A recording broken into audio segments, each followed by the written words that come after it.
What's going on, everybody? Joe at the Big Sky Model Workshop with a brand new entry into the NASCAR group build. I had done a previous intro video and planned on doing a Cale Yarborough Buick, but had mentioned the other car that I wanted to do, and I finally broke down and got what I needed. Give you a little backstory here, and then I'll show you what I plan to do. So this group build goes to the first part of November through the NASCAR season. It is hosted by Fred Henry and Jeff at Jeff's Model Garage. It's open to Cup cars, Xfinity or Busch cars, and trucks, NASCAR Craftsman Truck Series, the Major Touring Series. So my favorite era of these is from 1981 to 1984. This is the first few years of the downsize cars, and this is still an era where 60, 70, 80 plus drivers a year would try to qualify for a race. A guy could still put together a car and try to campaign it and try to compete reasonably. It was the days before super large corporate sponsors, super large purses, before full TV coverage. What was super cool to me was the sheer amount of different cars that were available in this era. So 1981 hits, and NASCAR has no choice but to start offering the new body style cars. Nobody is building 77 Olds 442s or Monte Carlos anymore. It's time to get with the current cars to match the body rules they always had. So NASCAR shortens the wheelbase from 115 to 110 inches, and we go with the current body styles, which as we know in General Motors land as the metric body style. Chevy smaller Monte Carlo, Malibu, Oldsmobile Cutlass, Buick Regal, which was the most popular because it ended up being one of the swoopiest, Pontiac Grand Prix, Pontiac Le Mans, which was a controversial but very effective car early on. Ford had the Square Bird, and Mopar was still around with the Murata and the Cordoba. Guys like Buddy Arrington and Rick Baldwin still campaigning. Dave Marcus, even for a while, ran some Mopar stuff that Ed Negre had, which is super cool, and that's a different build maybe for next year. I do want to do one of those. I just loved that was an era where 60, 70, 80 guys still tried to compete each year. Daytona would have 70 cars vying for 40 spots. All kinds of parity, all kinds of drivers, guys doing one-offs or whatever. And I love building the stuff that wasn't mainstream. Anybody can build an Earnhardt or a Buddy Baker or a Neil Bonnet or what have you. But how many guys build something for the hot shoe Gary Balough? So Gary Balough was a racer who started off running the short tracks in Florida, racing against guys like Bobby Allison before he was part of the Alabama gang, back when he was actually still from his native Florida.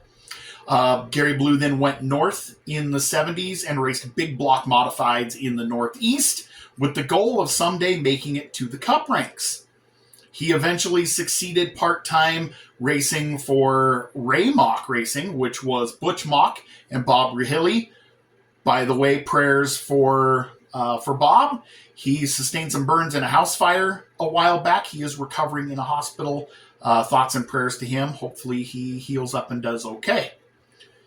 So with their team, Gary was actually able to beat Dale Earnhardt, of all people, in an Xfinity or a Busch Series race at Charlotte, and race off and on until he got caught up in a scandal. He was basically funding his racing running drugs, not dealing them, just running a boat. He's got a book. It is a fantastic read. This is where I got the inspiration. I always love reading about racing personalities and the stories they went through. So I am going to go ahead and build that Gary Balough Le Mans that I always wanted to do. My starting point is going to be Salvino's awesome Pontiac Le Mans kits. This one here was a Tim Richmond Le Mans. As I mentioned, these cars were kind of controversial. That sloped rear window actually helped these cars be pretty slippery. Bobby Allison was lightning fast. Buddy Baker, lightning fast in these cars. Cale Yarborough won the Daytona 500 in a backup car. It just so happened to be one of these Le Manses after he crashed his Monte Carlo. So we are not doing it in this color or this livery. I found the decals So I'll be using the 75s and the Rahili Grady racing engines and the Sanyo decals. Basically, it will be the livery that he ran in roughly about 1982. There is a picture there, and as you can see on the thumbnail for this video, that's what I plan to build. We are taking a wild guess on the color, and that was what was holding me up was the color. I'm just going to take a wild guess, and we are going to use 1979 Pontiac Pastel Blue from Scale Finishes.